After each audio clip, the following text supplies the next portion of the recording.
Shalom, perkenalkan nama saya Adit Charles Banu. Saya dari Prodi Bimbingan Konseling kelas A, mahasiswa di Institut Agama Kristen Negeri Kupang. Di sini saya akan menjelaskan tentang teori behavioristik yang merupakan sub dari teori belajar.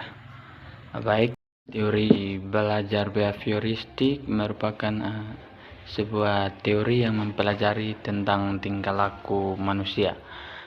Teori belajar behavioristik merupakan teori yang memahami tingkah laku manusia yang menggunakan pendekatan objektif, mekanistik, dan materialistik, sehingga perubahan tingkah laku pada diri seorang dapat dilakukan melalui upaya pengkondisian. Teori behavioristik ini memiliki beberapa ciri-ciri, yaitu: 1. Mempelajari perbuatan manusia, bukan kesadarannya. Yang kedua, segala perbuatan dikembalikan pada refleks. Yang ketiga, waktu dilahirkan semua orang adalah sama. Dan yang keempat adalah pendidikan adalah maha kuasa. Teori behavioristik dikemukakan oleh beberapa ahli. Di sini saya akan menyebutkan salah satunya, yaitu Edward Lee Thorndike. Beliau berkata bahwa pengaruh hubungan antara stimulus dan respon, perilaku dan konsekuensinya dalam pembentukan perilaku yang diinginkan. Terjadinya asosiasi antara stimulus dan respon ini mengikuti hukum-hukum, yaitu ada 3, yaitu law of effect, law of readiness, dan law of exercise. Dalam hubungan antara stimulus dan respon dalam konteks pembelajaran classical conditioning dapat menjelaskan mengapa siswa menunjukkan perilaku menyukai atau tidak menyukai pembelajaran atau mata pembelajaran tertentu. Selanjutnya, perilaku yang ditampilkan seorang guru merupakan salah satu faktor penyebab hal tersebut bisa terjadi. Yang berikut ciri-ciri yang mendasari penerapan teori behavioristik itu ada 7, yaitu yang pertama, mementingkan pengaruh lingkungan. Yang kedua, mementingkan bagian-bagian atau elementalistik. Yang ketiga, mementingkan peranan reaksi. Yang keempat itu mementingkan peranan kemampuan yang sudah terbentuk sebelumnya.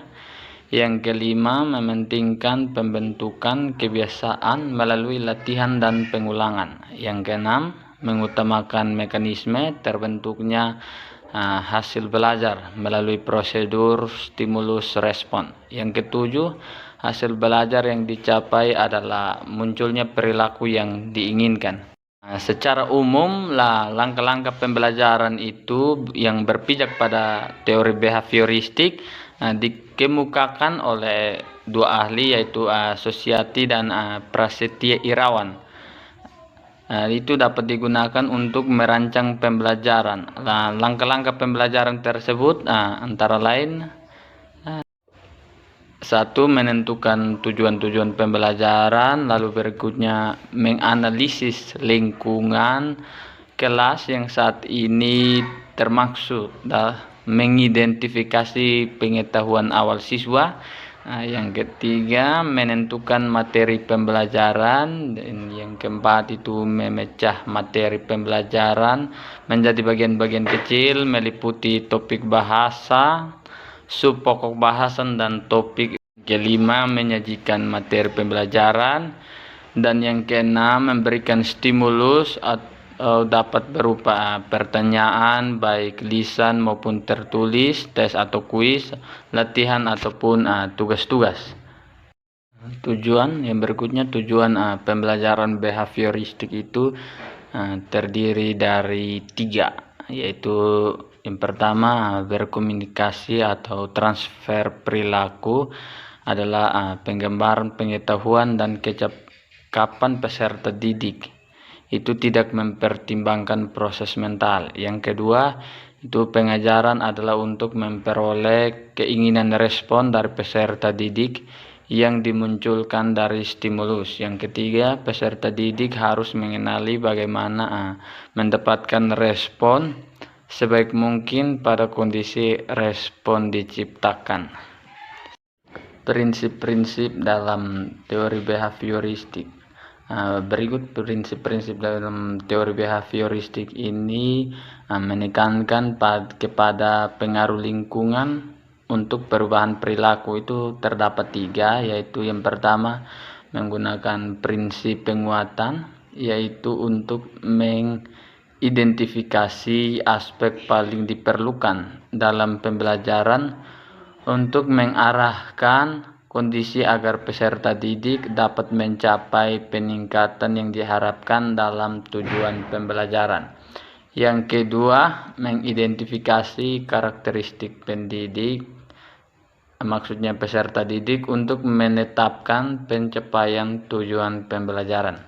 Yang ketiga, lebih menekankan pada hasil belajar daripada proses pembelajaran. Di dalam teori behavioristik itu juga memiliki beberapa kelebihan dan kekurangan. Yang pertama kita akan membahas kelebihan. Kelebihan dalam teori behavioristik itu ada 4, yaitu yang pertama membiasakan guru untuk bersikap jeli dan peka pada situasi dan kondisi belajar. Yang kedua itu metode ini sangat cocok untuk memperoleh kemampuan yang membutuhkan praktek dan pembiasaan yang mengandung unsur-unsur seperti kecepatan, spontanitas, kelenturan, refleksi, dan daya tahan, serta sebagainya. Yang ketiga, guru tidak banyak memberikan ceramah sehingga murid dibiasakan belajar mandiri. Yang keempat, teori ini cocok diterapkan untuk melatih anak-anak yang kurang atau masih membutuhkan dominasi peran dari orang tua, yang suka mengulang dan harus dibiasakan, suka meniru dan senang dengan bentuk-bentuk penghargaan langsung seperti diberi pujian. Kekurangan dari teori ini sendiri yaitu ada 3. Yang pertama, teori ini memandang belajar merupakan asosiasi belaka antara stimulus dan respon. Yang kedua, mengabaikan pengertian belajar sebagai unsur pokok. Dan yang ketiga itu proses belajar berlangsung secara teori. Baik, itu saja penjelasan yang dapat saya bagikan atau saya sharing. Terima kasih untuk perhatiannya. Salam.